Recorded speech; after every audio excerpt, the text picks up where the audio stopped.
अत्यंत चुरशीच्या ठरलेल्या अंजनगाव सुरजी नगर परिषद निवडणुकीचा निकाल 21 डिसेंबर रोजी जाहीर झाला। यामध्ये भारतीय जनता पक्षाचे अविनाश गायगुले यांनी नगराध्यक्ष पदावर विजय मिळवला आहे। मात्र या निकालानंतर काँग्रेसने फेरमतमोजणीची मागणी केल्यामुळे परिसरात काही काळ तणावाचे वातावरण निर्माण झाले होते। निवडणुकीत कोणत्याही एका पक्षाला स्पष्ट बहुमत मिळाले नसून त्रिशंकू स्थिती पाहायला मिळत आहे। यामध्ये भारतीय राष्ट्रीय काँग्रेस 9 जागा, शिवसेना उद्धव बाळासाहेब ठाकरे 7 जागा, भारतीय जनता पक्ष 6 जागा, शिवसेना शिंदे गट 3 जागा, समाजवादी पार्टी 2 जागा, अपक्ष 1 जागा असे एकूण 28 नगरसेवक आणि 1 नगराध्यक्ष पद अविनाश गायगुले भाजपाचे विजयी घोषित केल्यानंतर काँग्रेसच्या पदाधिकाऱ्यांनी रिकाउंटिंगची मागणी केली आहे।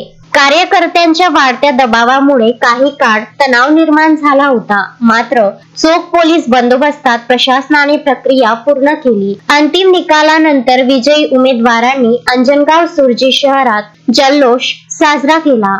रवींद्र वानखडे, विदर्भ न्यूज, अंजनगाव सुरजी।